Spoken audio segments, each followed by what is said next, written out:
To be recorded, please let us know at this time. Thank you. Thank you, Jill. I'll call the meeting to order at 6:03 p.m. If you'd all please rise for the Pledge of Allegiance. I pledge allegiance to the flag of the United States of America and to the republic for which it stands, one nation, under God, indivisible, with liberty and justice for all.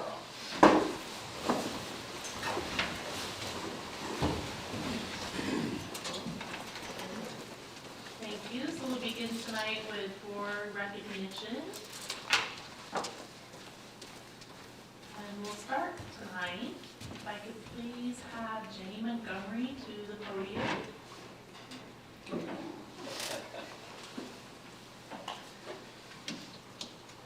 Hi there. So Jenny was instrumental in the success of a project at Orting High School to collect items for victims of domestic violence, and we'd like to recognize her for her efforts. Jenny, would you please share why this project was so important to you, how much you collected, and the impact it had on recipients? She's not actually feeling super good. Oh, no worries. I helped her a little bit tonight. Well, she was tasked in Mrs. Almond's leadership class to do a project for the community that meant something to her. Mr. Carlson actually suggested teaching the middle school girls how to do nails, and after talking that evening, she was honest and said, I don't have the patience for that. So we talked a little bit more, and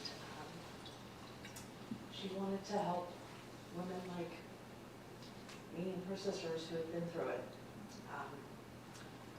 We left after almost 10 years in the summer of 22. And that got my mom hard. So we looked up, I found the YWCA in Tacoma. They had opened an emergency shelter in 1976. There's 25 units in the building. They have a 24-hour emergency hotline you can call. They'll arrange for a pickup. You can stay for up to 90 days. They have a caseworker who helps you find new housing, all those things. They needed shampoo, conditioner, diapers, all the basics. She raised, I tried adding everything up. It was at least $1,000, probably about $1,200 in just shampoo, conditioner, diapers. Wow, Those that's a sort of lot. things. That's a lot. So I'm really, really proud. Really, really proud of her. Thank you. Thank you for sharing her story. And Jenny, thank you for your important work with students here and families here. It's definitely something that your mom is clearly very proud about, and something the board is also very proud of you for doing. It's a great job. I have something for you. And I'm sure the families there will do anything. They actually have to turn away about, she told me about 150 a month. Oh, wow. It's too bad. Yeah. That's a lot. Yeah. That's a lot. So, a token of our appreciation and recognition for all the work you've done. Thank you. And continue leading. This is important work. Thank you guys.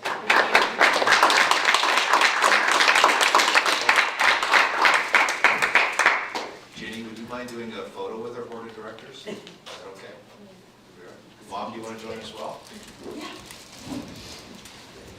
This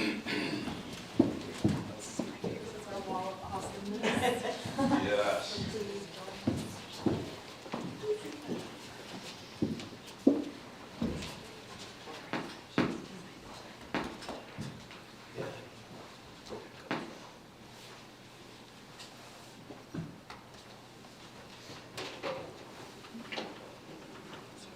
Your mom will tell you.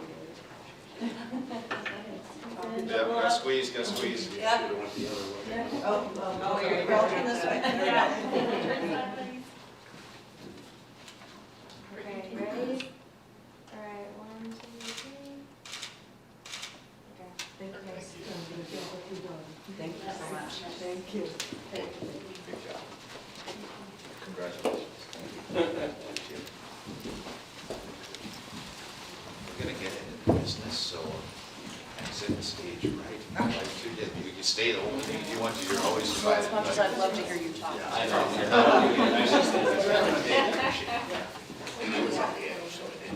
See you next time.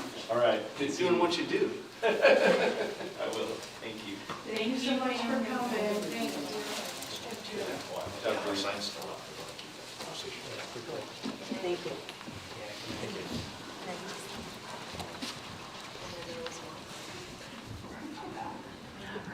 Man, you want to come over here and sit with us? It's okay. You're welcome. You can organize it yourself. I'm good. No one can sit by previous guys. That's what I tell them. That's been the case for a long, long time. Okay, you know. Just kidding, I love sitting by. All right, in addition to Jenny, we have some other board recognitions, so I'll turn it over to the board. I'll do a shout out to the Ording High School's National Honor Society, who supported the Ording Food Bank before winter break. They donated 882 pounds of food. Students had placed flyers throughout the community and collected and donated items from local businesses and homes. Great work, Cardinals.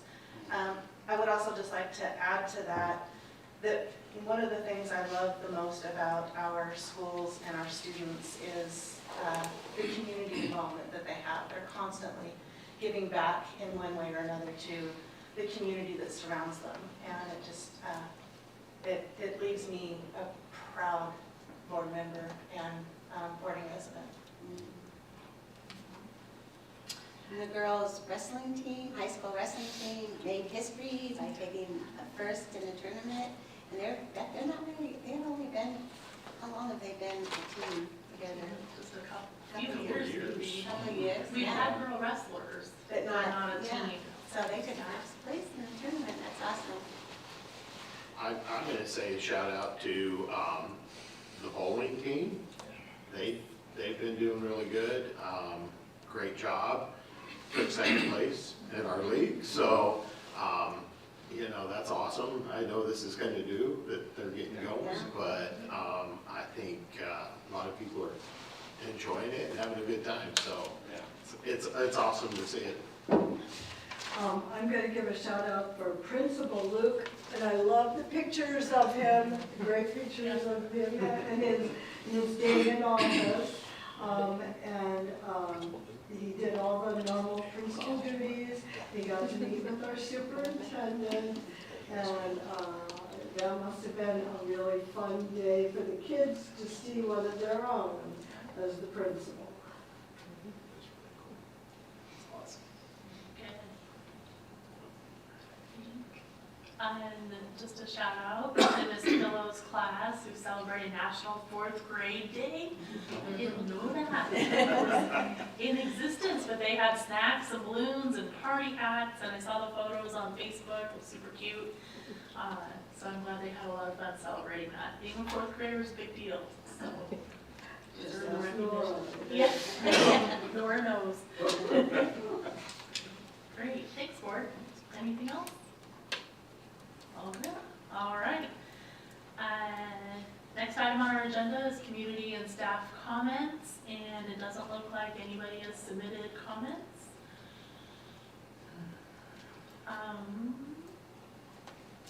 With that, I'll turn it over to Superintendent Katzenbuehler.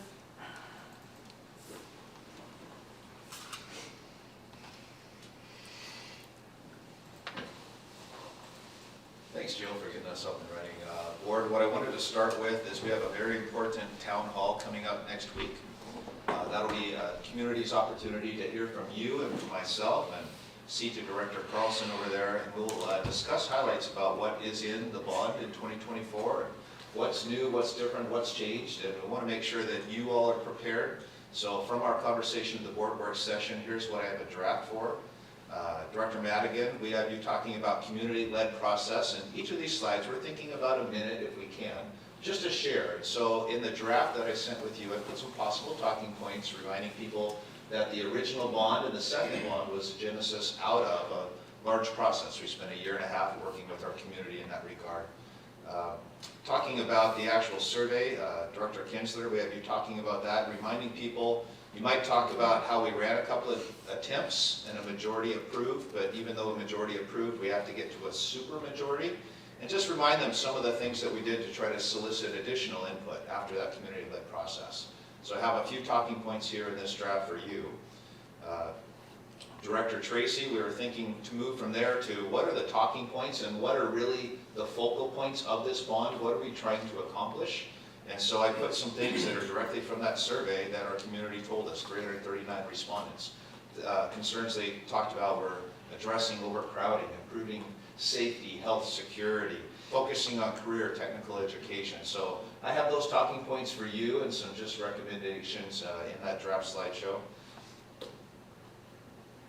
Director Milo, we have you talking about what's in the bond or what's different. And I think it's important for people to know that we reduced the price point significantly based on that survey feedback. So we reduced the price of the bond by $33 million, which results in about a 30%, a little bit over, reduction in what the actual cost would be to taxpayers. So we have what the new price point would be and a calculation for a $520,000 home. You might talk about what's not in this bond, so I have a draft there, because that was a difficult choice for you as a board of directors. You had to think, what would we cut because we deemed it all a priority, or it wouldn't have been in the first bond. So you might remind them that athletics wasn't a strong resonator in the survey, so we reduced the gymnasiums, the stadium improvements, the classroom addition, and other work at PTR. And then what we discussed, that didn't come out quite right as it translated from Google to PowerPoint. I'll fix that for next week. But Director Thibodeau, we have you talking about growth and what's happening in the system. So these couple of slides, you actually have 2 slides, but they juxtapose what is current and how over capacity are we today, and what would happen in just a few years. And why a few years? We know that if this were to be passed in February, it's going to take 3 years before that new school comes online. And we want people to know what things are like today and how that's going to compound over the next few years. So they can see, why are you coming out again, even though that the results of the survey were not successful at 60% last year. And that was a tough decision you made. But ultimately, as a team, you decided it is needed and it's time and we can't afford to wait. So a couple slides for you. The second slide in that growth area is really focused on the high school element. So from there, those draft talking points, you have time to edit and change, or if you have any questions or would like me to change anything, we can. It is a regular board meeting, so next Thursday, Director Thibodeau will call the meeting to order, start, and has some decorum reminders about a Zoom meeting. And then we'll lead into that, and after you share the growth, I'll take it and share the similar slides that I shared with you publicly last month, and Director Carlson will talk about what's happening at the high school. I'll close by talking about tax rates, and then we'll move at the end to questions. Bonnie will be online moderating the online chat so people can either raise their hand and ask a question or put a question in the chat, and then we'll monitor and be able to bring that to your attention. Joining you and myself and Director Carlson, we'll have our principals in attendance. We also have our financing expert, Trevor Carlson will be there, Matt Rumbaugh, lead architect, and owner's rep Liz Leroy. So there shouldn't be a question that comes up from community that between us we shouldn't be able to answer. So happy to answer any questions that you have over time or anything you'd like to change. Or again, what Bonnie posts in board docs doesn't have comments, so you can edit and add comments or keep a notepad off to the side, either way you go. It's just when we pull it on the Zoom screen, keep in mind you won't be able to see comments there. So if you want comments to refer to, you have to have a separate screen or a notepad. Oh, thank you for telling me that. Helpful to know before we go online and talk to so that's it about that topic. Data, we like data. You've been asking about data, and I'll talk a little bit more about that. But every year, for many years, we've been doing an employee engagement survey. So I just wanted to share with you publicly what the results look like. We want to get that out there not only to you, but to our labor partners, our employees. You'll see my Friday update speak to some of the data and how that relates to our strategic plan tomorrow. Some generalized themes. So what we really didn't see is a clear theme that was uniform across the system. The feedback varied. So we just unpacked that by question so you could see some of the themes. We asked the question, what makes you choose to work here? And we got a lot of different varied types of answers. Community, small town feel, relationships and being part of a team, support for leadership, having a clear purpose, either it's close to home or they live in town, surfaced. The opportunities to grow and learn professionally surfaced, relationships, support, having some kind of personal connection, meaning they grew up here, graduated from here, that kind of thing. So there's a lot of positive feedback there. We always want to know how can we improve, and similar to the other question, there was a varied feedback. It wasn't a clear uniform, this is it, based on location and work experience, that answer changed. Improving communication, there is not a survey I've ever been a part of where that isn't an area to improve, just quite honestly. So that's a continued growth area for us. Supportive resources, one of the themes around special services, challenging students, students with behavior, was just really that showed up, wanting more help and support. So we're digging into that aspect as well. Improving the work environment, including facilities. Improvement of facilities showed up, as you might expect. You've all been in our facilities and you know we have a lot of challenges with heat and safety and security and things like that, which is part of why we're asking for a bond. Logistical improvements, updating vehicles, technology, clear duties serviced, recognition and valuing, and that's what I'm focusing on tomorrow, that idea around validation and dignity. When we do the survey, particularly right before a break, I don't have to tell you if you've been connected to schools, things get tough and challenging.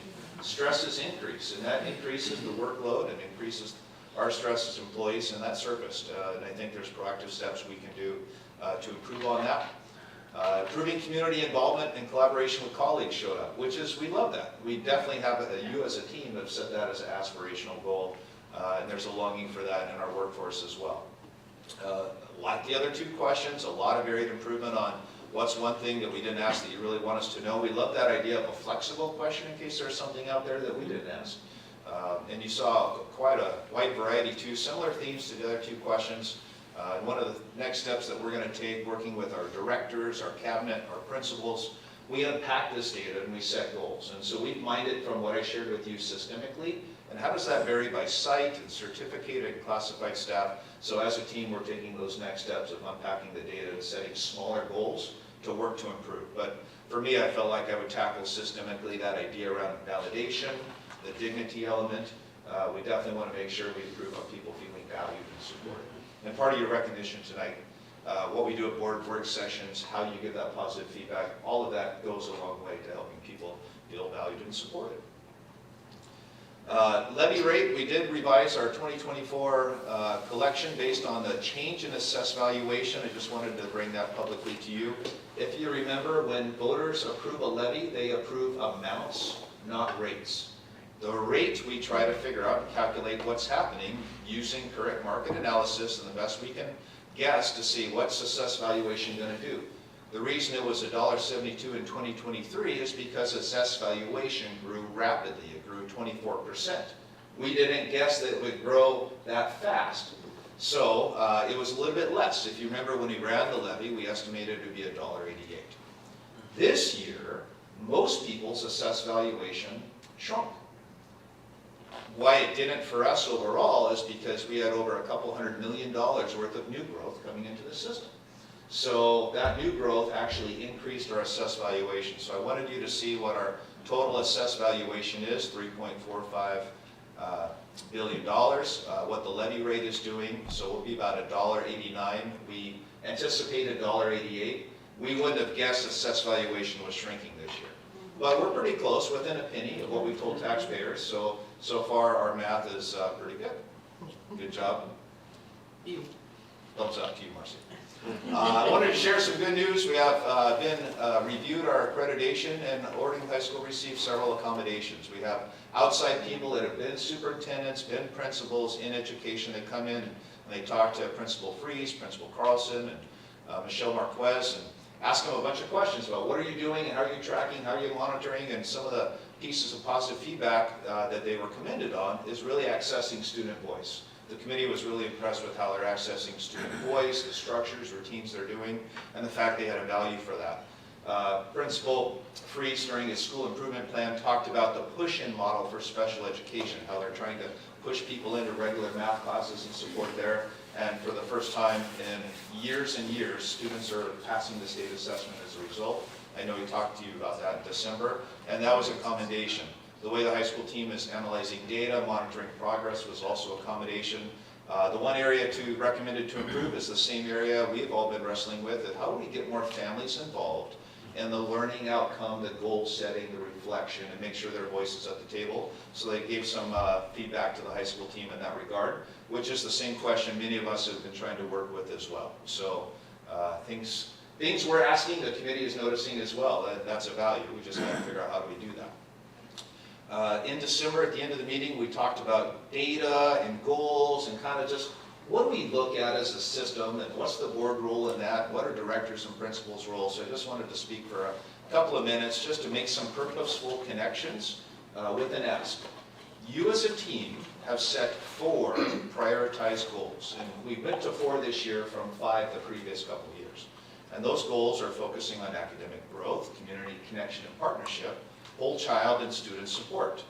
And what we have tried to present to you as a director team is how do we monitor that? And we recommended a mixture of qualitative and quantitative measures. What you just saw tonight, that doesn't live in a percent or a data point that I can put in a number for you. But is that something you value and want to see in our schools? I hope so. That's an important story. So you need a blend of things to help you track and monitor and know if you're making progress. When we look at what are we measuring in those 4 goals, there's really 4 things. 1, anything that's measured by the state from an accountability point lives somewhere in your 4 goals, and we'll share a spreadsheet. The other things that we measure are things that you have a board of directors said are important in our system. One of those is agency. We can't empower students and inspire and connect if we don't have that agency component.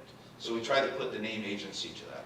Dignity. Our culture and our community will break down in a rapid clip if we're not treating each other kindly. So we have the dignity component, and the other goal, and particularly what you've set for us this year, is a priority focus around community connection and partnership. None of this support happens without partnership with local community. So we have taken those 4 things, and as best as we can, find a place where they live in the 4 goals, and look through that qualitative, quantitative lens. Director Lee made the spreadsheet that we hope is helpful, so you can see where all those state metrics live in and amongst the 4 goals. And what I would tell you is that some of that metric is broken. I don't believe it's a good practice that the state of Washington holds us accountable for 2018 and 2019 data with 2 schools improvement when those students that were in 4th and 5th grade in 2018 are now freshmen and sophomores in high school, and that data point isn't updated. Yeah.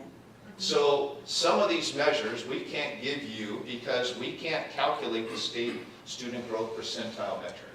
Others of these, we all want to know along the way, how are we doing? Are we improving? How do we know? And I think the question you're asking is, what is the board's role in that, and what types of data is appropriate for the board to look at versus what's appropriate for directors to look at, what's appropriate for principals to look at, and what's appropriate for teachers to look at. And what I would tell you, it's not appropriate for the board and me to look at data that's best served as a PLC. So we want to have ongoing conversations about who are the right users and how do we as a team, board superintendent, know, and what's our role in that conversation, and what do we expect to see, and what do we want to see over time. So my hope is just to share this with you tonight so you kind of remember the connection between the goals and the accountability measures. And my hope is we continue that conversation over the next couple of months. And if we can get some ideas about what are you curious about, what are you wanting to see, questions about what fits where, then in our May retreat, it's a full day, we'll steer and organize that conversation, and then we can set that forward movement. What I would tell you though, from when I'm sitting in Matt's chair and been there for a while, not all of those things can be a priority for everybody for every year.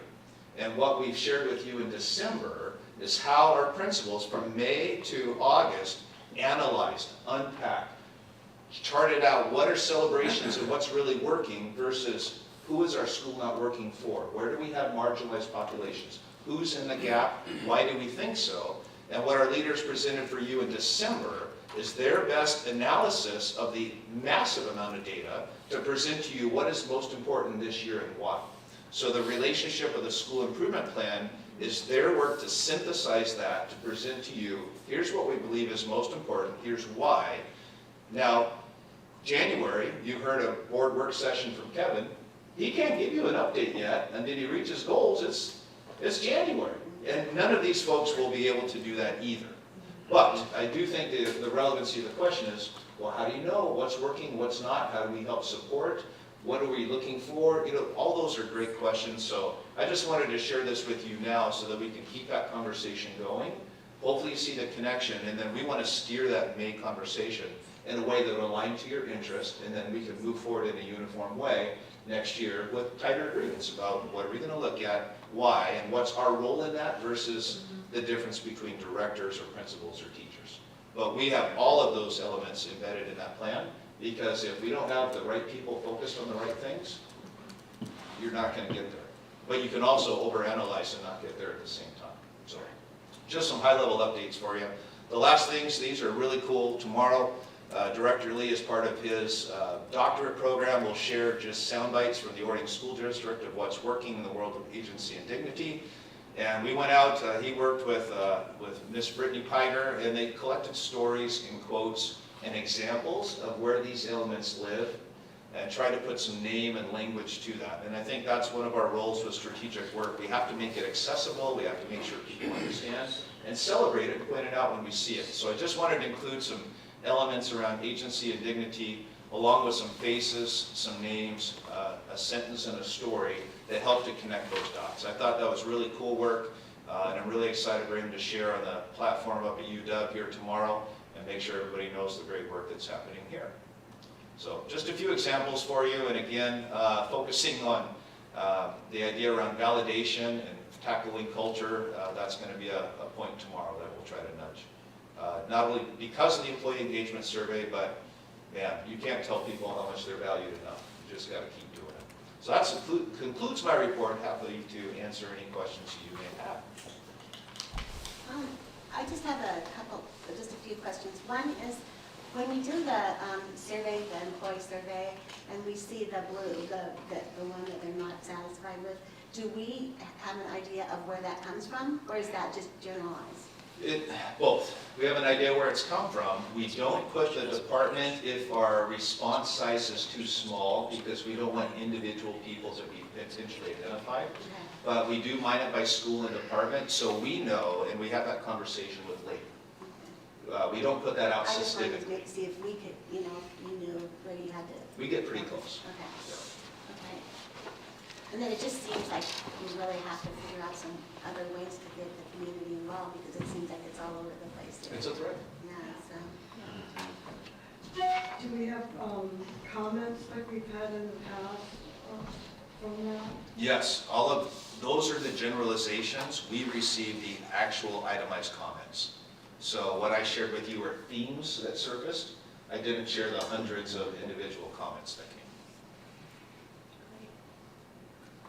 Glad to see 195 participants. If I recall, that's an increase Yes. over previous years, or close, similar, a little bit more. I think we were a little bit higher in year one, and then it dipped down, and now we're popping up again. Okay, perfect. That's common also. That's very good. It's usually when people have something they want to say. Yeah, and it also, you gotta care, you know, participate when you have maybe a complaint or something you want to see improved, but also if you care about the well-being of the district, that can be a motivating factor within the survey as well, in my experience. So I'm glad to see a good turnout. That's actually a good turnout for survey responses, so I'm happy with that. And I like the patterns, and I appreciate the themes. And I also want to thank you for kind of capturing our thoughts and ongoing conversation around the connections between the goals and the data. And I'm looking forward to the conversation about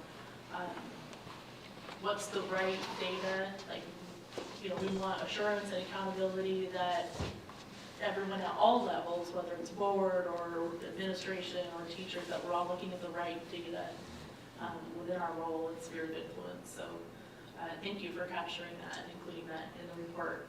I'm looking forward to May, and board, we have a lot of work to do between now and then as we get clear on what we're looking for and what we need to see. Right, and with the combination of some of the policies and procedures that we've looked at recently, they've mentioned our responsibility along that way, and I think it's really good that we're gonna define that, because it says we're responsible. Yeah, yeah. I love the student comments. I love that. That was a good Yeah. job, Erin. I like that. That's great. Yeah. I wanted to quick follow up with next week's virtual town hall, or our meeting that's happening there. And I know that you said at the end, the question and answer, if it was going to be responded to, the questions that would come in, responded to by you or Matt or somebody else, and that there was also a brief talk of, board could also carry those. I just would respectfully, for myself, don't ask me to answer a question. Only because I tend to get really passionate about things and might say you need to vote yes instead of just giving the facts. So I just wanted to kind of put that out there. I might have an opinion and I might be able to respond just fine, but I would be afraid that I would cross a line there. So that's just, yeah. That's a good point reminder. We're on the clock and it's official business. We're not allowed to advocate for or against. We're allowed to inform and encourage people to vote and make their voice heard. So that's a good reminder, and thank you for that. Because it's really easy to slip into advocacy because we get passionate about kids and their needs and we want to fight for them. Yes, we do. Yes. And I'm also encouraged and challenged to see family voice included in our accreditation, included in our survey themes. I feel that over the course of just my own tenure on the board, that we've increased the volume of activities that pulls, the goal of pulling families into the schools and encouraging participation, and sometimes it's hard to imagine more. But getting the community to come and be involved seems to be our challenge. So I just want to encourage everyone, and ourselves included, to keep trying. And at some point, we will figure out the magic that it takes to get families to come and be a part of our school system. So this is actually the staff too that was saying that they want more community involvement. Yes. That's Yeah. interesting. Yes. Yeah, let's keep working on it. There's Yeah. both connection with the community and with each other within our school. Right, yeah. Both of those things serve. That's good. That's positive, I think. I think we're also, watchdogs, right, was back this year. And that's now bringing the community back into the schools, right? When we went through COVID and all that. So now we're opening that door to, hey, come join back in, and hopefully, the families are wanting to be there and to do that. That's putting their time and effort into their children too, to let's get their education. Yeah.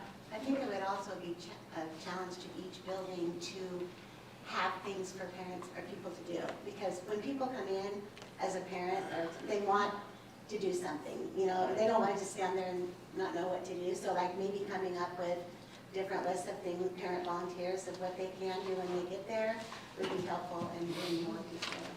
I would feel more comfortable with that if I was coming out as a volunteer, Absolutely. Do we have any data on how many volunteers we do have? We do, both in our schools, and what we will do our best to do with May is share, like we did in previous years, what partnerships and community relationships do we have, and who's coming in, what kind of events are. So, yes, we do try to collect many of that. And the volunteers, absolutely, and the number of partnerships, we have to go back and mine that. No, I just wondered because that was something they were saying to work on, so I wondered, do we have anything right now? Perfect. Any other further comments? All right, thank you, Ed. All right, Michaela, good news? Princess George? Princess Jeffrey.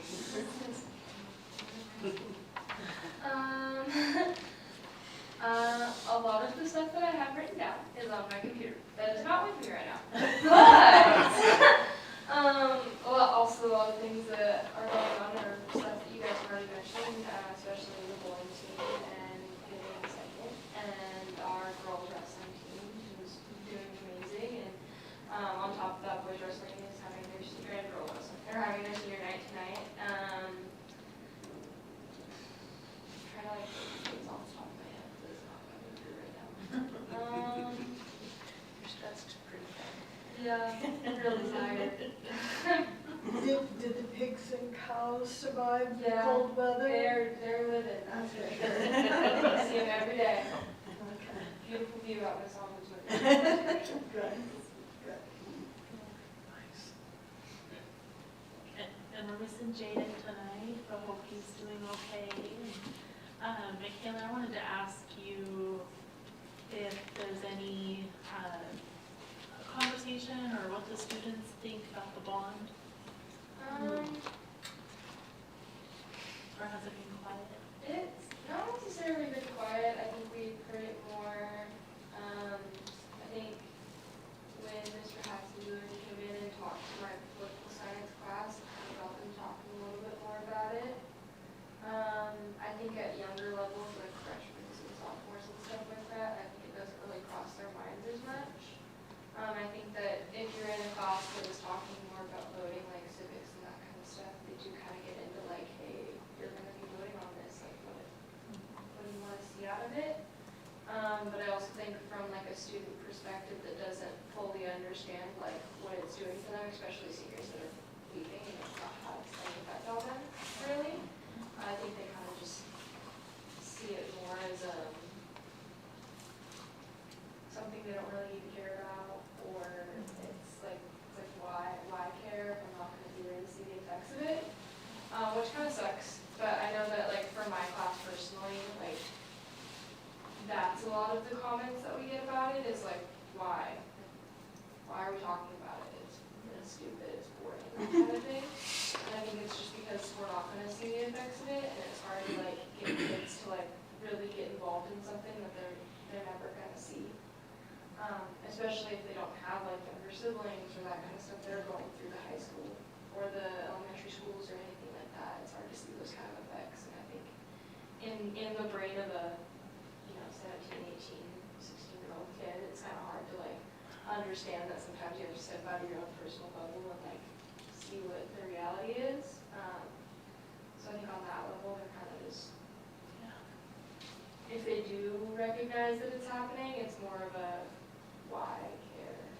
I can understand a little bit about, as a senior, you have school, and then you have all of the senior activities, and then you have your future that's on your mind.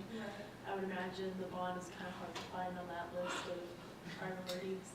Right. I think it's just, especially the end of the semester and all the things that you have to do in order to graduate, it becomes a lot. And I think from a senior's perspective, it's hard to care about that kind of stuff if you're not faced with it from one on one. And do you get any thoughts or anything from some of them on just the overall voting, right? I mean, with their election this next year, there's, right? And that's not good, right? I think once you get really political with people, especially at the high school level, they get very hard to talk to really fast. So I don't tend to interact with that kind of situation, mostly because I don't want to be involved in that. But I think that like when it comes to the bond and all that kind of stuff, I think it's really hard for high school students to really understand the effects of it and really understand, like, especially if their household doesn't understand it either. You know, it kind of starts with the parents, you know, and how they view it. And so if a parent doesn't view it in a positive direction, either is their kid. So it really comes down to that. But I definitely have heard a little bit, I think mostly was from my political science class, and it was just kind of that idea of like, hey, we're gonna like talk about it more, and they were like, why? You know, like just didn't understand like what are we talking about necessarily, because like I said, they're not gonna see the effects, they're not gonna understand what's gonna happen with that, or why it matters to them in this moment when they have all these things going on, like graduation and college acceptances and all that kind of stuff. I appreciate your insights. Thank you. I was going to ask you a question. I saw somewhere online that they canceled a community service of picking up garbage in the park. Do they provide does the high school give all of you different opportunities to do different things like that? That is mostly an honor society thing. Oh, okay. So we had a Martin Luther King Jr., Martin Luther King on day. That was open to the public of school. But mostly the pickups and the food bank stuff and the river cleanups are mostly just NHS driven and not really open to everyone else. So for community service hours, you don't really get access to that kind of stuff, at least from my personal experience. Especially when you watch seniors go through having to figure out how they're going to get their community service hours, and I haven't even started because they didn't really get that access to that kind of stuff. Especially if you're not in honor society where that's what you're confronted with on a monthly basis. You're always going out and doing stuff in the community. So I don't necessarily think that it was a public thing. I think that was an honor society thing that just fell through. Okay. It was really cool. Yeah, that too. It was really cool. I just thought maybe they Those gave you river this pickups are as cool your, too. in high school of things you could do. It'd be nice, Oh, yes, it would, honestly, especially if you talk to anyone that needs those community service Yeah. hours. Yeah. Having that kind of thing offered would be amazing. I just want to say, tackling that topic you were talking about this week, Michaela and several of her classmates interviewed Representative J.T. Wilcox, who we featured on our upcoming podcast, and I can't remember if it was you, but one of her classmates asked that very same question. Why does voting matter? Why does our voice matter? And how would you answer that question? So our listeners will be able to hear that answer and get his feedback, and then to help raise awareness in senior class, Principal Freeze, Carlson, and myself, and then speaking to all of our seniors as well. And I believe we're at your class tomorrow, and we'll try to answer that question. Why does their voice matter? What's in it for them? And how will this impact our local and school community? And what we can assure everybody is our seniors know this best. They've been through every school. They know the system better than anybody and are in the best position to speak to the impacts of the current condition of facilities. So we'll see you tomorrow, and we'll talk about that, and I hope we can answer many of those seniors' questions. That's awesome. Sure we'll bring up some kind of Thanks, Michaela. All right. Friday, November, we're reviewing tonight the November financial report. And I did not notice any questions come through prior to this. So I believe all is well. Director Bannon, thank you very much. You're welcome. And now, Now, on center stage, we Yeah, so have excited. Director Bannon with our budget 101. that you've heard just a few times. This doesn't change very much. But I was excited this year.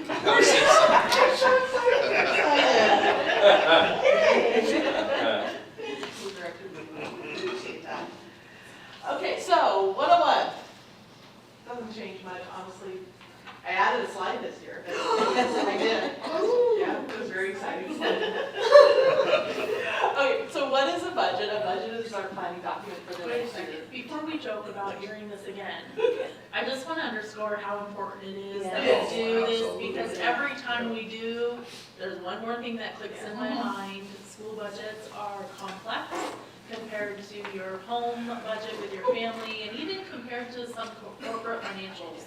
And so I don't want to dismiss the importance of this. And as always, we invite the community to watch online and leave the recording in hopes that they too can learn more about the school budget and bring forward any questions that they might I have. would really appreciate a question from the community. Yeah, absolutely. We welcome questions from the community, and so Marcy, I'll let you proceed. But we giggle, but this is really important. Yeah. It is really important, but it's just, I just need to change it up one year. That's what I thought about. I was like, I really need it. Yeah, budget 102. 102. Ooh, I can do 102. That'd be very. I know Yes, one- is everyone gonna be here? So it'll be 102 from now, so we do a 101 every day. Okay, so the budget is a way that we plan for the next year financially. Usually has some more goals in it, district goals, some planning, spending around those goals. We have multiple fund types in our district. Each one of the funds has its own separate budget. All of the funds, besides general fund, have very specific uses and can only be used for those uses and cannot be shared with other funds. General fund can transfer money to other funds, but other funds cannot transfer money to general fund. So it is a one-way street only. It's not a two-way street with each fund. At the end, when you approve the budget in August, it becomes a document that gets sent to the state called an F-195. That's what goes to the state. That's what gets combined with every other school district in the state for the state's version of what every district is doing for budget. There's some major components in each one of our budgets. There's the beginning fund balance, which is really important because that determines how much we really have to spend that year. Revenues that we're expecting to come in from the various sources, expenditures going out, transfers, if there is any, and then the ending fund balance. We are required to adopt a balanced budget, and we are required to have a positive ending fund balance.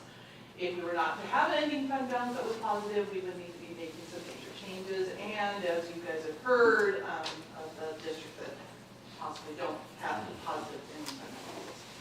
There are a few manuals that we have to go by. There's the OSPI manual. In general, they review everything we do at a very high level. The accounting manual, and then the admin, budget, and financial reporting, I never call it, is the ABFR, but that all determines what we do in the budget sector only, sorry, not just in school, just budget.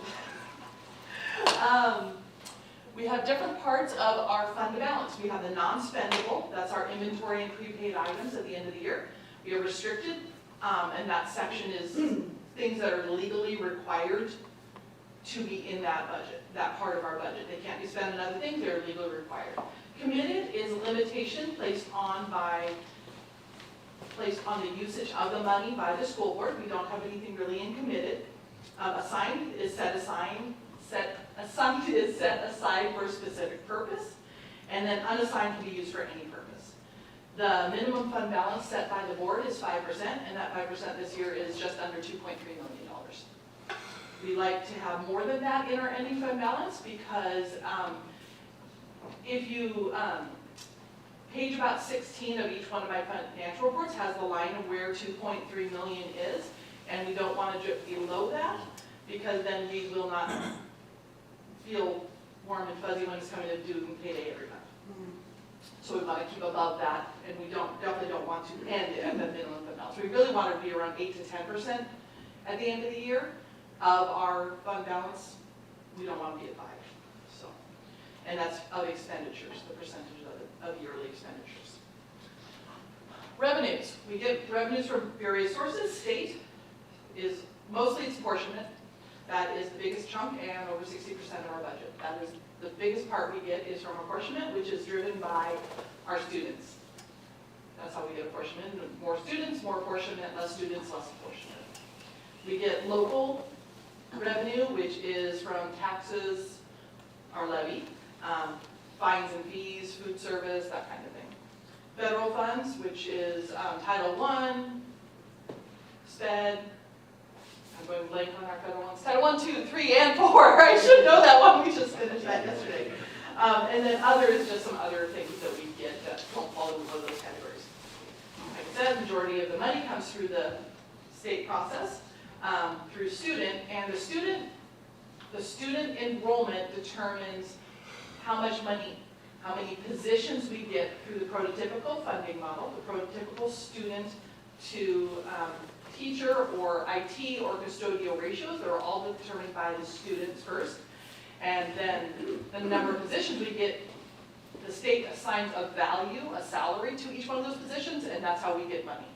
So the FTE we get for the student, take for example, I use IT as an example, our student count generates about 1.6, I think, IT people. And which obviously a school district probably can't run on that, and then they only fund it at a very low rate. So I think we get a toss, like 100 and some thousand a year for, so this prototypical funding model is not a good funding model. It's great that we have it, but it's not good. Okay, expenditure codes, the biggest part. So we have program, activity, object, and the local or state funding. Those are the biggest part of our account code. Everything we spend has to be assigned to an account code, and every piece of it matters. And every piece of the parts that I'm talking about are ones that get reported to the state on expenditures at the end of the year and during budget, because they want to know how we're spending the money. So, same page, yep. So this is a list of all of our different expenditure programs. So Mr. Carlson is in charge of CTE, that's program 30. We only code CTE expenditures to program 30. And then we can easily see what is coded to high school CTE or middle school CTE. We can see what's coded to salaries or stuff. So it's all broken down. So Marcy, if a community member had a comment about how the district is spending our money, and wanted to learn more about how we do that, Yep. they could learn, with your help, learn some more about this expenditures Yes. categorization, and so they'd be able to identify any expenses that they felt were not being. It wouldn't get down to the nitty gritty, but every month we report to you every one of our expenditures on the vouchers. Right. But yes, they can see the dollar amounts on the F-195, which is the budget report, or the F-196, which is our year-end financial. They're both coded the same way, so if they're looking for something, they can see how much we budgeted for it, and they can see how much we spent. Great. And multiple years are on our website. We have lots of years out there that people can look at if they're interested, and I can definitely help people through that, no problem. Perfect, thank you. The next part of the expenditure code that is divided by is the activity, and that's like a who. Is it a food service worker? Is it a maintenance custodial person? Is it an instructional person, so like a teacher or a monitor? So that's the activity part of it. Then we get on to the object. Is it a certificated person? Is it a classified person? Is it stuff? Is it a contract? All of that is determined by the object part of the account code. Then there's transfers. Transfers are not, we only have one transfer in the district currently on a regular basis, and that's to pay our one loan. Oh my goodness, I just went blank on. We have a loan for an energy project that happened years ago, and so that's the one transfer that I do every year. We also have transfers into debt service for loan payments. So mostly the money that's listed on here is a general fund to debt service payment for that purpose, for the energy project from years ago, well before I got here. I don't know what year it was. This is the new slide. It's very exciting.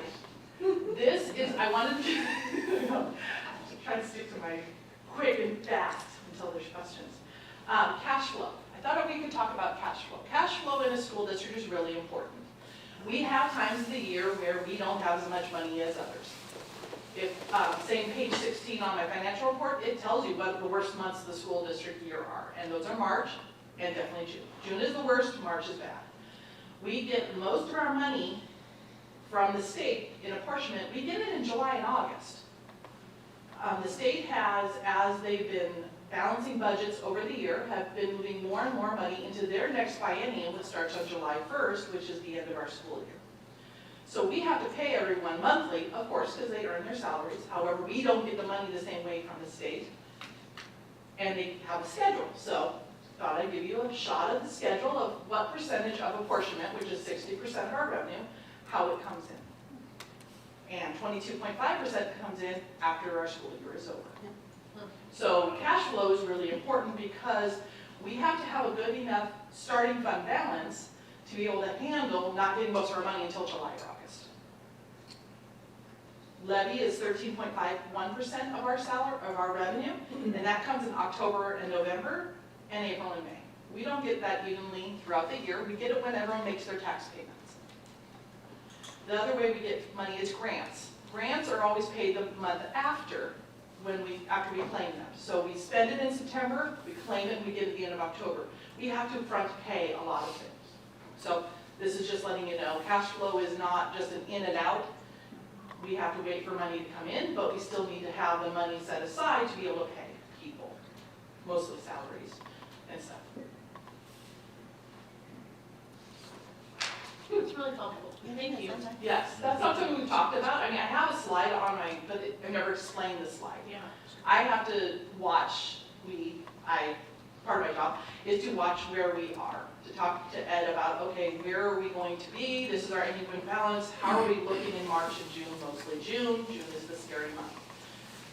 That the districts that are in trouble are working with their counties to get loans from their counties to be able to make payroll or payments for those months where they are. And the payments that you're receiving are estimations. The payment we receive through December are estimations based on our budget that was approved the year before.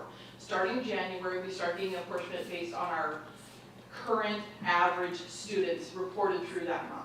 Okay. So through December, yes. So on a school year where we have a very big increased enrollment, we don't get the revenue for those kiddos until starting in January. On the flip side of it, if we had a very large declining enrollment and we had budgeted, say we budgeted for 2,800 kids and we only had 26, we would be getting more money and then January would hit and we'd be losing a ton.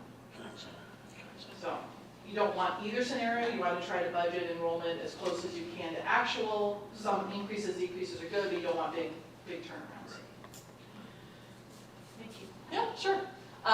Most of our budget is determined by people. That's 80% of our budget. The other 20% is stuff. A little less than 20% now.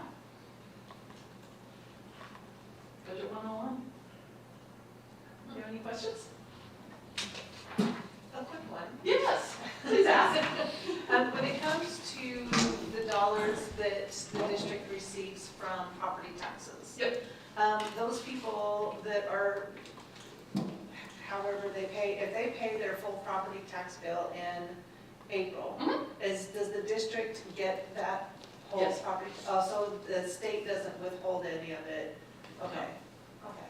No, there are, and then conversely, there's people who don't pay their property taxes at all. Well, right. So we have some back property tax still owing for, our bond has been paid off since December of '22. We are still receiving revenue from that bond, from people who did not pay during that time. There's still some outstanding money coming in from that, because not everyone pays their taxes on time. No. No. Okay, thank you. You're welcome. Any questions? And we have a question. Thank you. Thank you. Thanks. See, you learn something every time. Never got mine, but every time I still think you have the last one.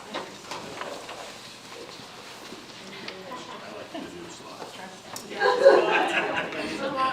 We see them as percentages, as they come in, but you don't look at them as a whole schedule, so. All right. Mid-year update, strategic goals and measures. It is.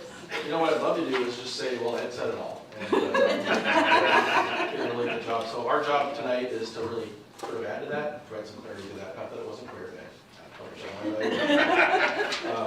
so if you think back when we first started thinking about a strategic plan, we really didn't want to create a document that would just sit on a shelf. We wanted to create something that would, one, be useful for us to move the system forward and really think about how can we humanize the elements of our system, which is the adults and the kids both. We also, in talking to people in our community, really wanted to honor the fact that we wanted to make our kids more than just a number, right? And that number is, the reason I mention the number is because our work today is really going to be telling about stories and things in the direction mid-year that we're going in. But a big part of that is we have a belief through our strategic plan that people are mostly motivated and inspired to change and the action that we get from that, not by a spreadsheet, but by the stories, the experiences that we have. And I think about, like, even was it Jenny that came and presented that, like, we're motivated by her story. She didn't say a word, but I'm motivated by that kid, right? Yeah. Last week I was talking to Director Kinsler. I learned about when she was a kid and how she really, she was an early, I call it early mom, I don't know what's the right word for that. Young mom. That's really inspiring, and it really gave me a really big insight into who you were, and listen to Michaela and how nervous she was about her presentation and worried that you all would show up to that. Those are things that inspire people. And we just got done with Martin Luther King Day, and I think about Martin Luther King is known for I Have a Dream speech. What he didn't say is, I have a spreadsheet. Or I have this really great data. He could have used tons of data to keep up the civil rights movement. And the data was compelling at that time for change. But people would not change unless they saw the connection between the experiences, the people, and so his dream was really about that. And so tonight, we're getting together, and we're going to share some of the stories around each one of our strategic goals. Our measures really come from this theory of action and the belief that working towards equitable outcome for kids, and that agency and dignity aren't just words. They really are what causes action. We don't want to just have data that we throw out there because people don't react to it. They just won't. And if they would, like I remember looking at all your faces when I did the presentation on the Washington School Improvement Framework, and really the SBA, and you were horrified by that. I'll never forget that, ever, for as long as I'm alive. Well, here's what I know, it's a system. There's therapy. Here's what I know, is that the system, no matter how outraged we are by that, the system isn't going to change unless we talk about the experiences and the stories behind those numbers. And so really thinking about this theory of action and how important it is really for us to really consider that, because this is how we actionize that data. This is how we actually do something about it. So instead of saying, yeah, we need to improve, let's give us a route to do that. And people with change always react emotionally to it. It's impossible not to. And our job through this strategic plan is to really think about, like, how do we take that emotional element of that and use it for the good? And so our measures really take into account, spreadsheets, and watch the state school improvement framework is really important. Those are really high, good accountability measures, and it shows us things like disproportionality, are we really meeting the needs? Well, kids are not, but it's not enough. It's not enough to deliver a system. So tonight, we're going to tell our stories. Each one of us took a goal, and we're going to give you just kind of a brief overview of that. The data points that are linked to that aren't complete, and that's intentional. We're giving you a snapshot. We're hoping that when we meet today, we have a conversation about those things, and we more in depth of those things. So this is what I was sent up here to really provide the context for that. I just wanted to give you that context with the idea that we'll talk about our goals.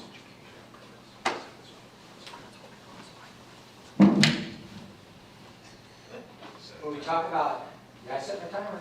I think she's going to sneak up on me, I know it. When we talk about the goal around academic growth, I really want to emphasize the word growth. Because when we talk about growth, and what Superintendent asked me to put up a slide that showed the connecting arrows, but on the right side of that, you have the state accountability measures, which is the ones that we pay close attention to. Agency, which a lot of systems don't even know what that means. Dignity, even more so, and then our community focus. And those are all working interactively in terms of academic growth. And so when we think about academic growth, yes, it is achievement. It is the accountability measures that we're talking about.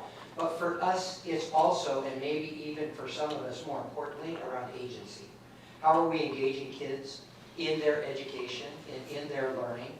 Because we know that the more engaged they are and the more ownership that they have, the more that they will actually learn. And whatever they measure on a test, when they leave us, they're going to be better prepared for the challenges that are out there for and beyond our system. So in the slide on there are links to different examples to these different pieces that we're measuring. But really, I want to take my time to talk about the real focus of the work for me in curriculum instruction is around linking curriculum instruction together in a way that addresses both achievement, yes, but also agency. And what that really means is that the curriculum that we look at not only reflects the kind of tasks and challenges that are actually preparing kids for the work that we need them to do, but also requires kind of some pedagogy, some instruction that transfers that ownership and that responsibility to the kids. And when we are starting to do that, and we're doing that with our most present one is our elementary literacy program, that invites what's called an adaptive change. And there's two kinds of changes that we deal with. There's technical change, and that, for lack of a better explanation, is changing a bell schedule, or changing a master schedule, or something like that. Those are all technical pieces that can be done easily, and people adjust to them. The more adaptive things, which is being required to teach something in a way you're unfamiliar with, that is an extreme challenge in itself. It's more than about just teaching the curriculum. 21 seconds left. Sure, you haven't even page one. All right, let me jump ahead. Because we know Einstein said it. If you do the same thing over and over and you expect different outcomes, that's the definition of insanity. Okay, this is getting going. Let me just turn this thing on. That's crazy. Okay, I will wrap it up, I promise. So I just want to say that that's really the focus, and so the kinds of things that we're excited about that we're doing right now, we're in our second year of our literacy adoption, and we're still working through those adaptive challenges with teachers. We've got great support. We had both Beth Pro and Michelle Golio last year. We have Michelle this year. She's doing phenomenal work, pushing in and directly working with teachers.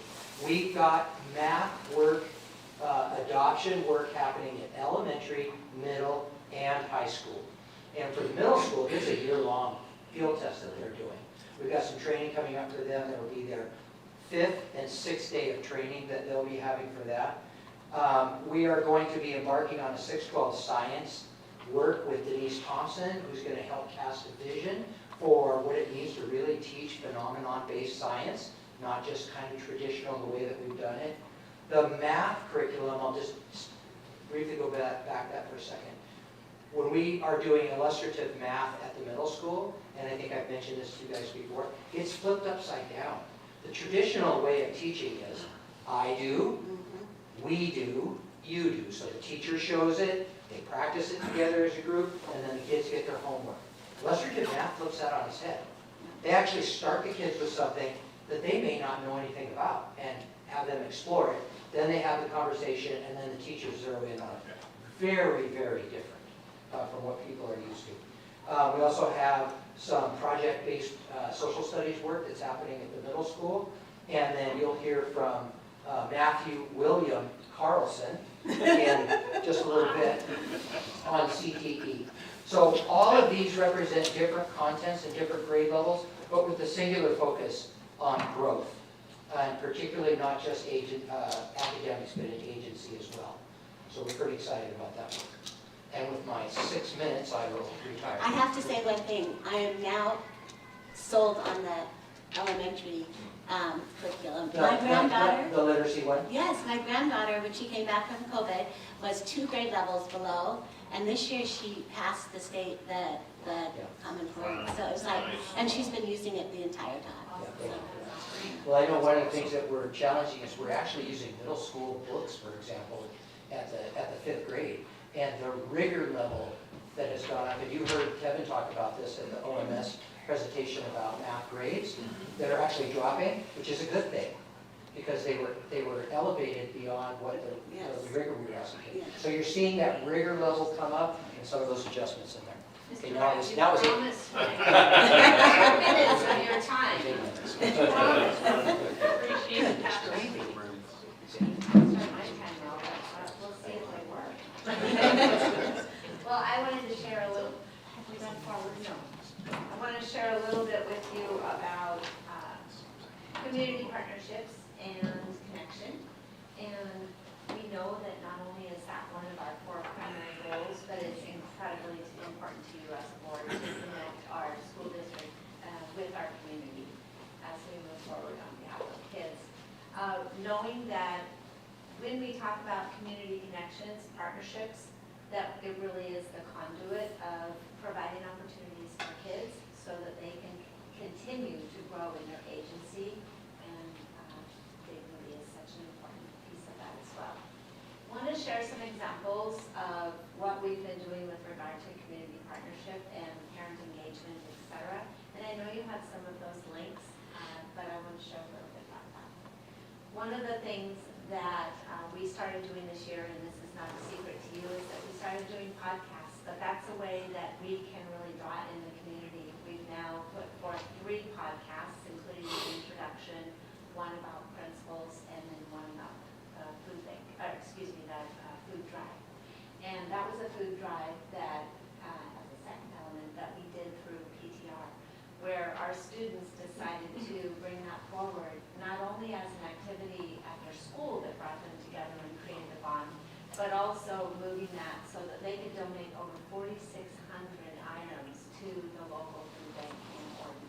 So that's another connection that we have.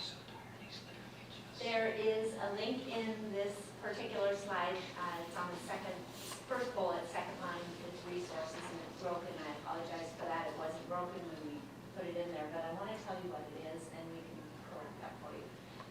But that basically was a link to the Tacoma Pierce County Health Department and linking forward to the Family Resource Center. I wanted to share with you that Dr. Westover has been working on a partnership with well, we have a partnership, but working to further our latest director with the Family Resource Center. She would like to have parent engagement nights with our Latino families and really work on that. So that's one that we're excited about in bringing together that connection. And then I also wanted to let you know that with regard to the Family Resource Center, that I wasn't as familiar with it, and I did look at it a little bit further, and maybe you'll find that link helpful. But they have activities where they can draw in family members, parents whose children attend our schools, and they can have events where they work with them on positive parenting strategies to encourage the behaviors that they want to see. So I thought that was a real cool thing that we have a part of by being partners with them. We also, through our Department of Equity and Student Outcomes, we have made arrangements with Panorama. That's not an unfamiliar term. You know, Panorama is the organization that we are able to launch our surveys through. And so far, you've been hearing about surveys that we've done with our students.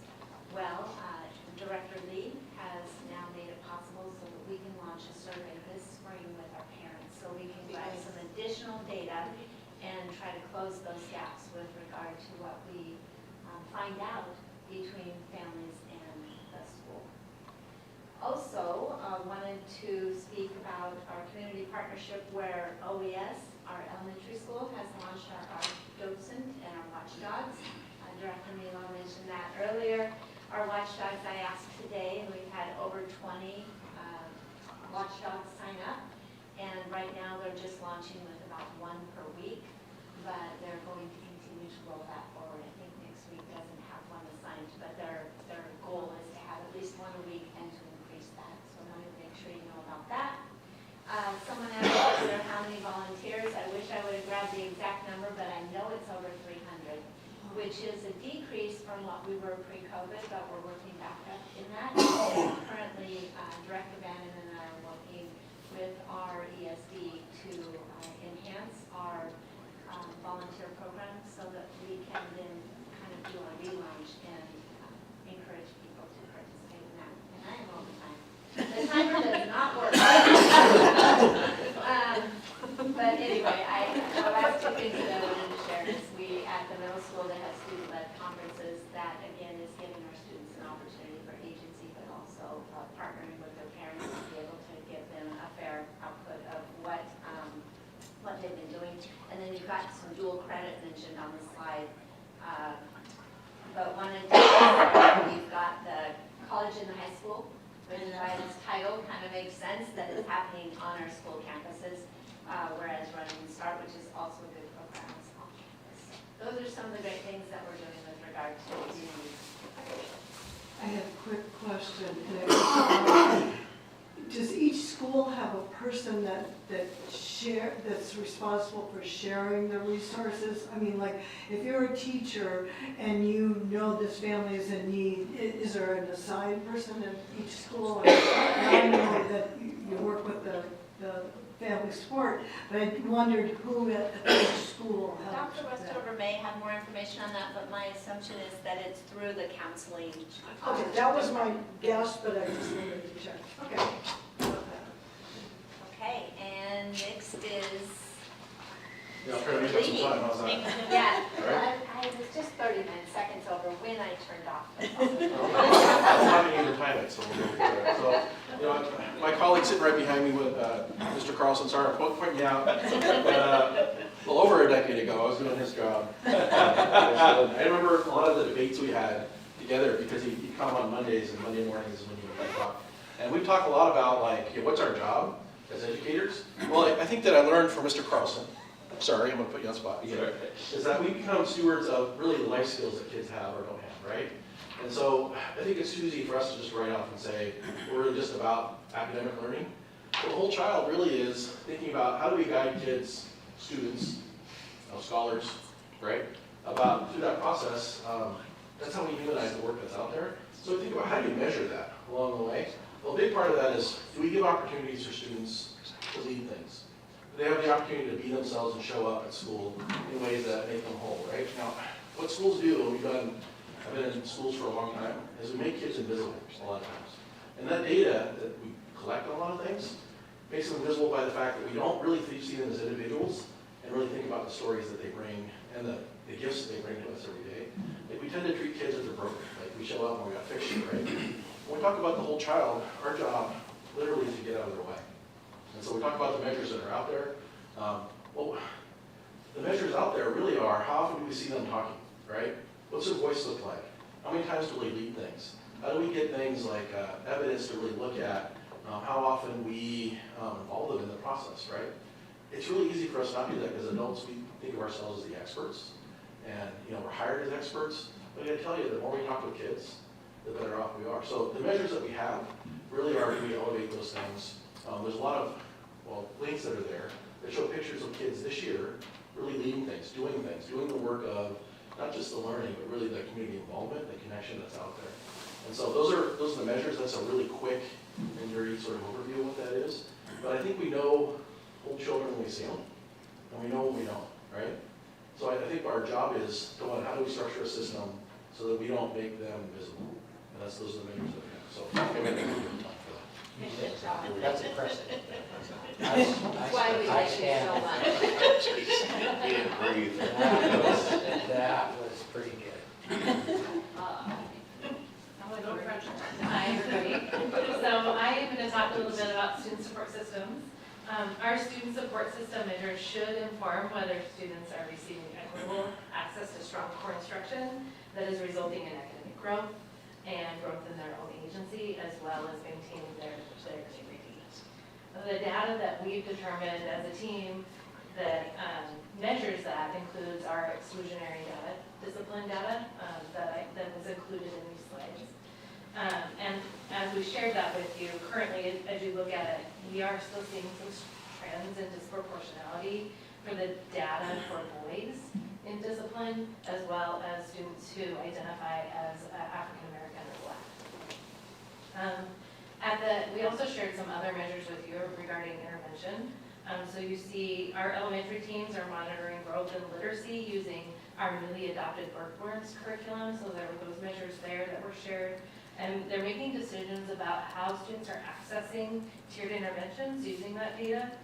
In that data, if you look, you'll see that students are placed in groups and decisions are being made about how they move forward in those intervention groups and in cycles. So you saw, like in kindergarten, it was one cycle. If you look further, the older grades have more cycles because they've had more instruction. We can also look at our universal screening data, like our Ames web data. And if you look at that, you'll see our academic instruction. By looking at we look at how strong our academic instruction is based on the percentage of students in each tier. So that was the data that had the little colored triangles in it, right? And what we saw in that data is from fall to spring, we had kindergarten and second grade math data. That's what you were looking at.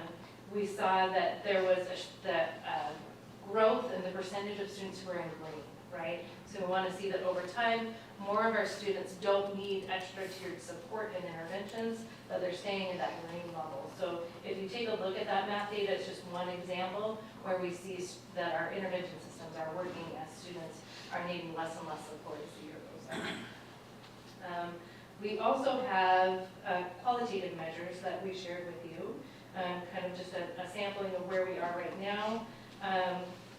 We shared with you our panorama survey, and that's where our students told us what their needs are and how they're perceiving school.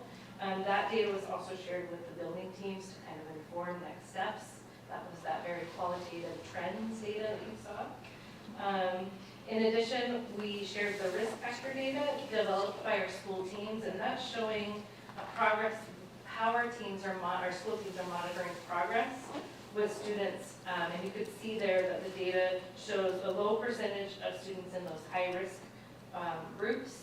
And then you see a larger percentage of students in that medium risk group and a small percentage in the high risk group, right, overall. I think we believe that if we continue to monitor these systems of support and continue to use the information to refine them, that will continue to close those achievement gaps and our students will continue to grow. So with that, are there any questions?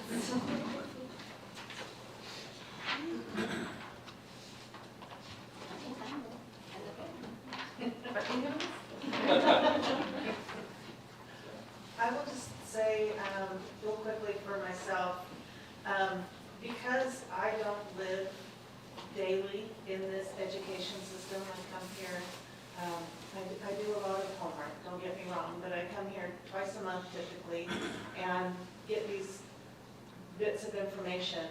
I truly, truly, truly appreciate the connections that you all make for me.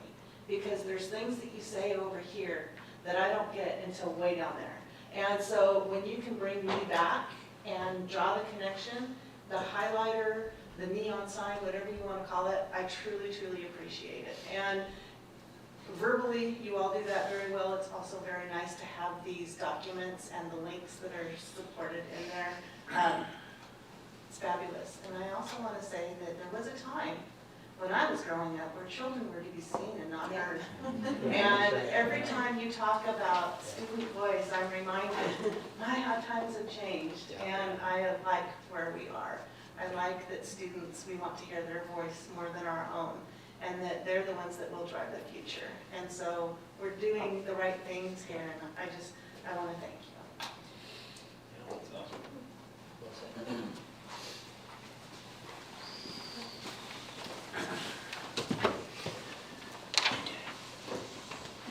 And I have to say that the thing I love the most about the slide is Antonio.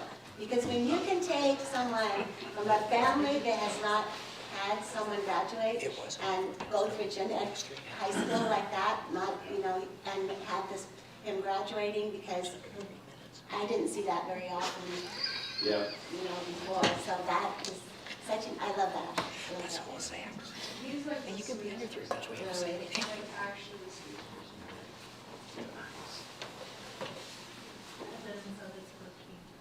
Yes.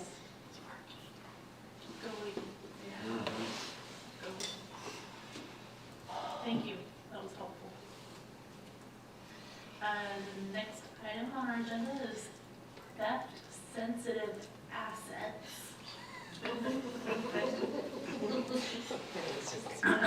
It's as fun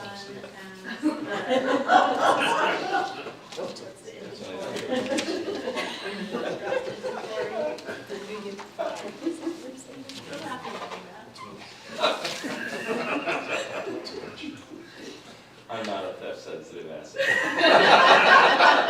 You got a memo? I love it. Okay, this one is prepared by, so I will ask the board any questions. No. No? Okay. Next we have our second reading of policy considerations. Which I appreciate. There was no further comments after first read, so I will accept a motion for these.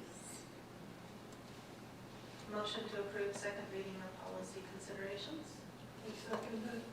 Thank you. All in favor? Aye. Aye. Motion passes. Thank you.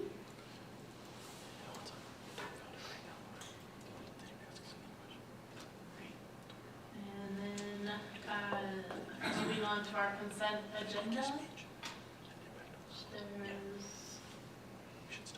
no wrestling field trips. Just the band. Just the band, that's great. And so I will accept a motion for the consent agenda. I move to approve items 1 through 6 on the consent agenda. Second. Thank you. All in favor? Aye. Motion passes. All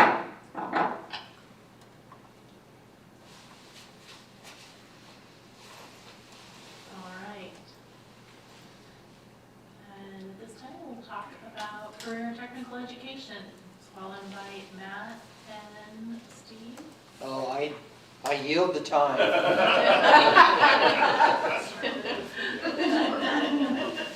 Why, Steve? Well, thank you, board. I will try to be brief, but it's a lot to talk about our CTE programs in a short amount of time. You got my report for the last year and our strategic plan in CTE for the next 4 years. And we've had a lot of growth in our CTE program, a ton of growth. So I'm going to just quickly highlight a couple things that I want to just really high level as we move into next year and where we're going. And then I want to just call out some real special people. Because if anything, I look behind you guys and I see Connect, Inspire, and Empower, and I think about what I see happening in CTE every day. I'm going to talk about connections that happen in our district. At our board meeting in February at the high school, we'll really highlight community partnerships in a way that connections. I'm going to talk about some employees in our district, how we're inspiring kids through our CTE programs and empowering them to do amazing things. Believe it or not, Jenny, that project came in on one of our CTE classes. Project management, we call it leadership, but it's with Mrs. Alman teaching. And so that's an incredible thing to see Jenny be empowered to do that kind of work, and lots of other kids like her. Just really quick, so this last year we've added some courses and some programs. In the report I presented, really proud that we have 14 out of 16 career clusters represented here at Orion through the Skills Center partnership as well as on our campuses. That gives kids incredible access to career pathways, at least exposure to those career pathways while they're in our system beginning in grades 7 through 12. What we realized is we needed to begin thinking about as we've grown our high school program. Yes, we have animals and there's lots of cool things that are happening with our careers and education program on the high school campus where we're having kids placed in every elementary school and our ECAP program. Currently, those are kids that have said they want to go into education in the future. Those are new things that have happened this year. When we start thinking about next year, it's how can we increase and add program to our middle school? Because one of the things we realized is the state has said you can have STEM education in your middle school CTE program. So that means you have to have science, technology, engineering, or math in some component of a class taught at the middle school that's funded through CTE. But some work this year in our partnership with middle school, we started to say, hey, you've got basically computer science, some digital photography, what else can we do? And Oliver Chadwick did some work this summer and fall and started to branch out and take what we did last year with the leadership framework at the middle school and said we need to add a business pathway to the middle school. We need to give kids some more exposure to something other than just STEM. And so then we're continuing that conversation, and we're in conversation with the middle school about how do we add maybe ag sciences, natural resource sciences, to the middle school so that kids, while they're in middle school, can begin to see career pathways that feed into our high school courses in a much more broad scale. So we're looking to create frameworks and ask our CTE board to approve those frameworks for next school year, possibly with ag sciences at the middle school, and then increasing more business programming. So we're really excited about that. I just want to highlight one other thing, and that's that word connect. None of the work we've done this year, not a single bit of it, would have been possible without classified staff in our school district that have stepped up in such huge ways, and I just needed to call them out by name. First of all, we added this year a CTE paraeducator. Ingrid Flores is our employee that works in that position, and she is supporting a daily 3 courses, 3 programs at the high school between culinary, STEM, and our agricultural education, and then kind of our student store. She does a little bit of supervision in our student store. Ingrid has been an incredible add to the high school. In the back of the room, Wayne Parr, his position was added several years ago. Technology, every single CTE classroom is full of technology, and those assets have to be maintained. We need advisement, and Wayne has done an incredible job from his position working under the direction of Matt Hundman. Samantha Strasberg was added this year at the high school as our high school beyond specialist, and we moved that to a classified position. In her first year on the job, has done an incredible job. And then I'm going to call out the maintenance and operations department. So we all know the facilities in this district run on their backs. But then when you begin to add a program and you go, how can we do the things we need to do for kids in limited facility space? I'm telling you, Curtis Nybo, the director, and his staff are doing things as worker bees completely in support of student outcomes for learning and inspiring students and empowering them, and then getting their hands on the ground with our kids. Christian Peterson, Larry Barber, Sean Morgan, Rick Adams, Chris Gallardo, Connor Weibel have all stepped up in the last 6 months to help us get animals on site, to renovate a student store at the high school, to help us build a pasture. And that sounds funny, that's one of the ways we got us animals on site. But then even the proactive things, so then you get animals on site, they're thinking ahead and they're going, hey, we gotta shut down the spigots because this freezing weather just came. And they're communicating with me and go, hey, we need a plan A, B, and C because this is what's coming. They're watching the weather and getting our kids set up for success for the next week by putting in place strategies. These people are just incredible. You see them out working with our kids. I just want to say, without their support, CTE wouldn't be successful in the Learning School District. So I know I sent you my report. If you have questions, I can answer them, but I just wanted to quickly highlight those big things for you tonight and say thanks for all your support of our kids and our programs. Do you have any questions? I have a compliment. When I looked over the grid, I was really happy to see that in your CTE plan, you actually had locked out different places where if we get our new facilities, you are going to project what you're going to need ahead of time and plan on that. And I was so impressed with that I had to post it. I have to say, I read 3 articles last week about how education is going to change in the future with all the technology and everything going on. And they were saying that CTE is going to become a forefront in education because it's actually something that needs to be taught, hands-on taught. And I think that we are, I know the bigger districts have a lot, but I feel like we're really stepping up with that. You know, I feel good about the fact that we're adding all these things and we're doing that because, you know, it shows that we're looking to the future and we're planning to make students successful. So You're absolutely right. And I didn't put my glasses on, but then when I did, I realized the other half of the compliment was, I know that our state provides people who are not teachers to get CTE certification, and I'm really proud of the state for doing that, but I'm really proud of you guys for making sure that we continue that process where I keep seeing new people taking classes, getting certified, because what a wonderful program, and way to go taking advantage of it, because, you know, well, that would be a real waste. So thank you for making sure that those people are taken care of and learn what they need. You did a great job. Matt, I would add that CTE has been an important priority of the board since I think I'm in my, what year, 6th year? And from the beginning, that has been important, and since you accepted the leadership role for CTE, it's continued to grow, and not just in the number of programs that are available in our schools, but also in the number of students engaged in the program, and that's what really matters most. So I want to applaud you for that work, and thank you for recognizing the staff who support that program, because they are critical, and we see them out there working, and that recognition is definitely deserved.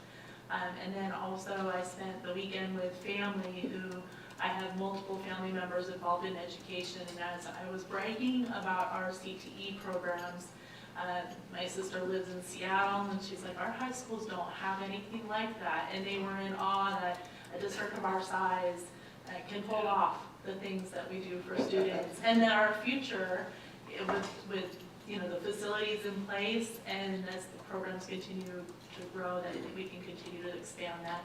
And my other family member is from Marysville, and their perspective is also very different, and they were impressed with the programs that we're able to offer our students. So I'm excited and proud and looking forward to what's next. Yeah, that's awesome.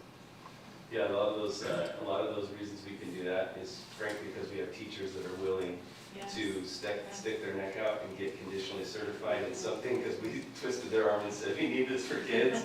So it's an incredible challenge with the certification, but we've got teachers that want to step up and do it, so. And our community's super excited with the CTE and Yeah. the feedback that is out there is phenomenal, that we're moving this way, so, Yeah. yeah. I would love to see that, a mention of it getting down into the middle school, localized Yes. a Right. lot, because I Yeah. think that that's phenomenal by itself as well. Yeah, Absolutely. we intend to support you. Okay, right on. And with that, this is a program that requires our approval, so I will entertain a motion, please. I move to approve the career and technical education program as presented. Second? Thank you, all in favor? Aye. Motion passes. Thank you. Thanks, Matt. All right, thanks, guys. Thank you.